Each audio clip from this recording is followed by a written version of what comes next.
Hi everybody, my name is John. Welcome to my channel, Built for More Fitness, where I believe that you, yes you, are built for more. That no matter where you are in your fitness journey, that you can achieve the goals that you want if you put your mind to it. So I'm 68 years old, I'm a personal trainer, and I want to share how I got to be to my age and in pretty good shape. So I'm going to create a series of, I don't know, maybe 20 videos over the next couple months that will highlight the things that you need to do to stay fit. And if you're between the ages of 40 and 90, I guarantee you that you'll find some gold nuggets in here that you probably haven't thought of or that you aren't doing. And again, this is to help you get to be where you want to be so that you can live the life that you want and the life that you deserve. So what I'm going to talk about today, there are 7 things for a complete fitness longevity program that you should be doing. And my guess is that you are not doing all of them. You might be doing some of them. You might not even be doing those the right way. But we're going to talk about these at a high level. And I'm going to break each one of these 7 things down in a future video. So what's the first thing you need to do? The first thing you need to do is address the why.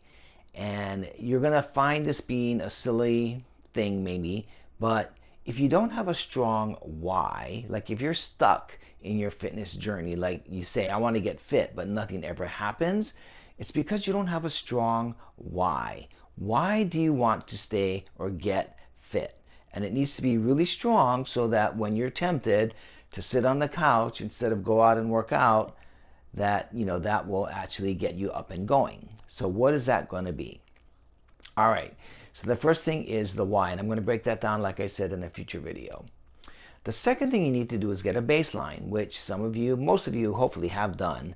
And the reason I bring this up and what it means is that you need to go get a physical and also understand what your fitness baseline is.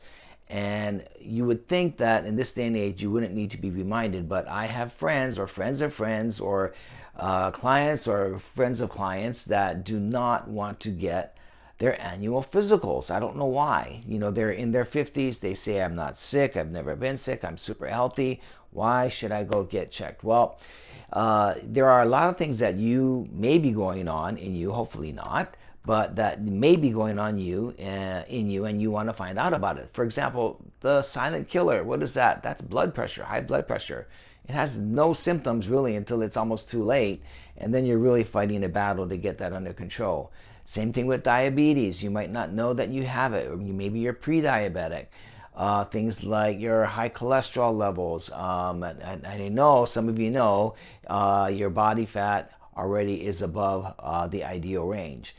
So get a physical so that you know that you are completely healthy, and if there's something there, you can address it. Because trust me, if you wait until something shows up, it's very, very difficult to go back and regain the things that you've lost. So catch it early. That's number 2. Okay, what's the third thing? Third thing obviously is going to be resistance training, and I don't mean swinging a golf club or a bat or a pickleball. I don't mean anything like that. You actually need to go and get and do some resistance training with barbells, dumbbells, kettlebells, bands if you're limited in what you can do, but some bands or something like that, body weight. But you need resistance training, and you need to do it the right way, and that's so important to keep your muscle strength, your muscle size, and also helps prevent things like osteoporosis. So we're going to break that down into what that looks like. And by the way, you need to tune into that future video if you're like many of the gentlemen my age in their late 60s are kind of guilty of this. They do an old school workout where they'll go to the gym. They have their 8 to 10 favorite exercises that they like to do. They'll do some dumbbell curls and some shoulder presses, some Arnold, some, if remember Arnold when you did that. They might be doing some dumbbell rows or a bench press, or you do all those things and you go home and you call it a day and you think you did great. Well, it's better than nothing.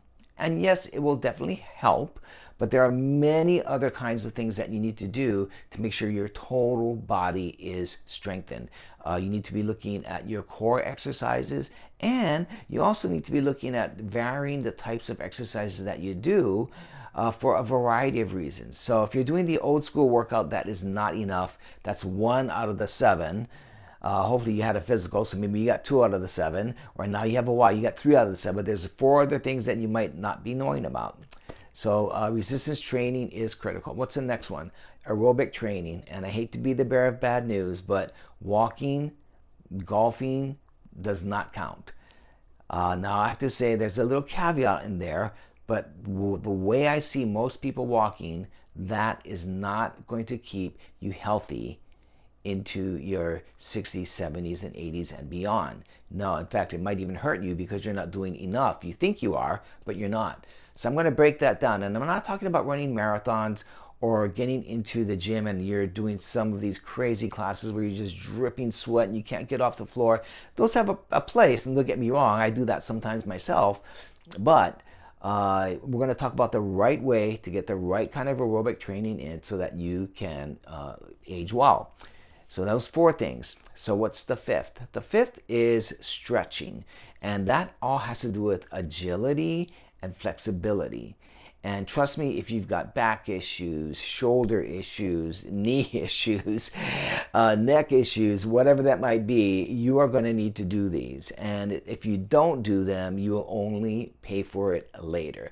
When you see people walking around like this or hunched over like this because they can't walk, because their back hurts, that's not the way to age. You want to age well. So you need to do some stretching and you need to do it the right way, because I'm not talking about a quick stretch where you just throw your arms up and stretch and you're done. No, there's a way to do this, and we're going to break that down again in a future video. So what's the next thing? The next thing is balancing. You are going to lose your balance as you get older, and you need to actively work on keeping that. So for example, you can't see me, but I've got my knee up and I'm pretty good at balancing here, and I'm 68. I can do that. I can run around, I can jump around, and I want to help you get to my age or beyond and be able to do that. So that's the 6th thing. And what's the 7th thing? So the 7th thing is nutrition. I know that's not something that you folks want to talk about, but that all has to do with weight, all right, with what weight you come in at, and about eating well enough to age, well as you get older. I love bacon and donuts just like everybody else, but I love ice cream, but I eat a lot of that in moderation. So we're going to talk about nutrition and why that is so important, and also talk about your goals to see how that might help you get to the proper weight that you need to be. So those are the 7 things. We're going to break those down into much greater detail in future videos. If you like this and you want to find out what I have coming up over the next 2 or 3 months as I release these, go ahead and subscribe to the channel, and you'll be updated, or you can keep track of that, all right? All right, best of luck in your fitness journey, and I look forward to seeing you in a future video.